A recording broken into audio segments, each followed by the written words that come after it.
नमस्कार, मैं भावना ठाकुर और आप देख रहे हैं कोहराम लाइव। वीरों और उलगलान की इस धरती पर आपको विश्वास दिलाता हूं कि हम अपने शहीदों और आंदोलनकारियों के सपनों का झारखंड बनाएंगे। इस प्रदेश को इस तरह संवारेंगे कि यहाँ किसी के साथ कोई भेदभाव और अन्याय नहीं होगा। सभी को पूरे मान सम्मान के साथ हक अधिकार प्राप्त होगा।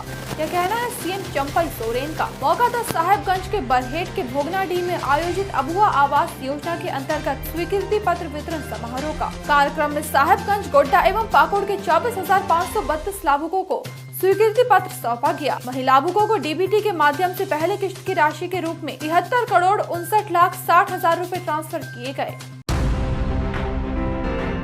राष्ट्रपति द्रौपदी मुर्मू आगामी 28 फरवरी को एक दिवसीय दौरे पर झारखंड की राजधानी रांची आने वाली है। राष्ट्रपति रांची के सेंट्रल यूनिवर्सिटी के दीक्षांत समारोह में शिरकत करेंगी। इसको लेकर रांची में सुरक्षा के पुख्ता इंतजाम किए गए हैं। सुरक्षा में 6 आईपीएस, 10 टीएसपी, 25 इंस्पेक्टर एवं 20 दरोगा सहित करीब 2000 अतिरिक्त फोर्स लगाए गए हैं। रांची एयरपोर्ट से लेकर सेंट्रल यूनिवर्सिटी तक सुरक्षा तगड़ी रहेगी। सुरक्षा में जैप, IIRB, रैफ एवं जगुआर की टीम तैनात की जाएंगी। कार्यक्रम के स्थल के आसपास वाहनों की पार्किंग वर्जित रहेगी। पास देकर ही एंट्री मिलेगी। सड़क किनारे लगने वाले ठेले खोमचे को हटाने का निर्देश दिया गया है। राष्ट्रपति की सुरक्षा में कोई चूक न हो, इसे देखते हुए पूरे शहर की निगरानी CCTV कैमरे से की जाएगी। इसके लिए पुलिस कंट्रोल रूम में एक टीम तैनात रहेगी जो शहर की हर गतिविधि पर नजर रखेगी। राजधानी के होटलों और लॉज की चेकिंग की जा रही है।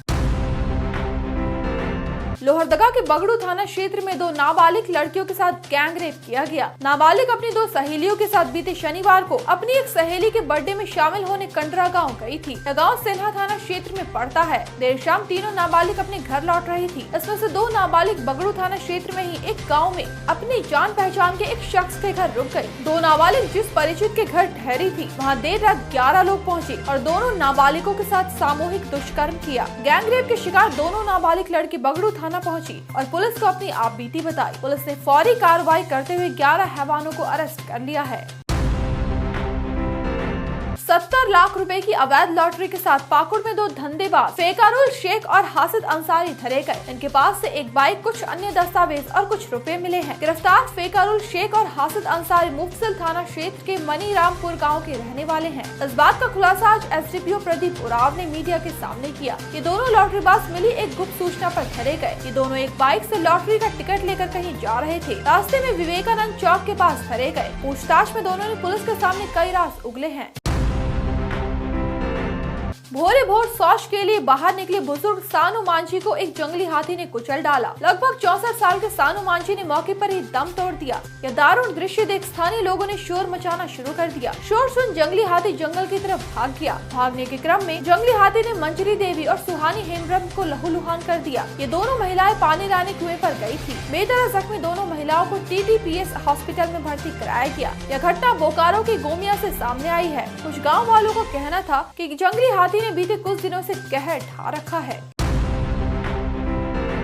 दगाबाज आशिक के चक्कर में पड़कर एक विवाहिता ने अपना हंसता खेलता घर तबाह और बर्बाद कर लिया। धोखेबाज प्रेमी ने विवाहिता से 4 लाख रुपए मांगे। उसने जब पैसे अकाउंट में ट्रांसफर करने से मना कर दिया तो विवाहिता पर चाकू से ताबड़तोड़ वार किया गया। खुदा का शुक्र है कि प्रेमिका किसी तरह अपनी जान बचाकर वहां से भागी। कुछ लोगों ने उसे हॉस्पिटल में भर्ती कराया। विवाहिता का मोबाइल फोन तक छीन लिया गया। यह वारदात धनबाद के धनसार थाना क्षेत्र के बरमसिया में हुई।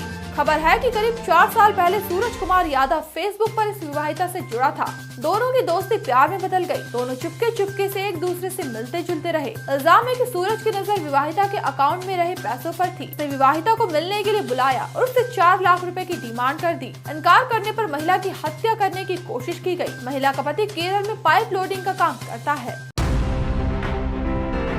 रहस्यमय ढंग से गायब विवाहिता मनीता देवी की डेड बॉडी जोनिया जंगल में मिली। लगभग 33 साल की मनीता बीते शनिवार को दिन के 10 बजे अपने घर से निकली थी। इसके बाद वो घर नहीं लौटी। उसका घर इचाक थाना क्षेत्र के जमुआरी गांव में है। उसके पति का नाम आनंद गिरी है। जंगल में मनीता देवी की डेड बॉडी पड़ी रहने की खबर पाकर प्रशिक्षित DSP पूजा कुमारी अपने कुछ सहयोगियों के साथ जंगल में पहुंची। मौका वारदात पर सल्फास टैबलेट और डिबिया बिखरे मिले। पुलिस को मनीता के पोस्टमार्टम रिपोर्ट का इंतजार है। पति आनंद गिरी ने पुलिस को बताया बीते शनिवार को वो बाजार जाने की बात कहकर घर से निकली थी। देर शाम तक जब वो घर नहीं लौटी तो उसे हर संभावित ठिकानों पर खोजा गया पर उसका कहीं कुछ पता नहीं चला। बाद में उसके चाचा विनेश्वर गिरी को पता चला कि मनीता देवी की डेड बॉडी जोनिया जंगल में पड़ी है। पुलिस जांच में जुटी है।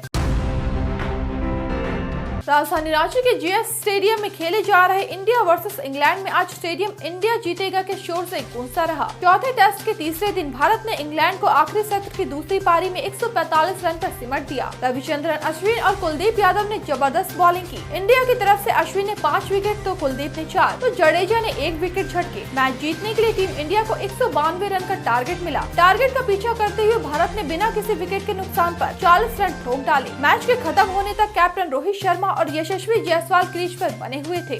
अश्विन ने विकेट लेने के दौर में अनिल कुंबले को पीछे छोड़ नया रिकॉर्ड कायम किया है। ऐसे ही दिन भर की बड़ी खबरों के लिए जुड़े रहिए कोहरामलाइव.com के साथ।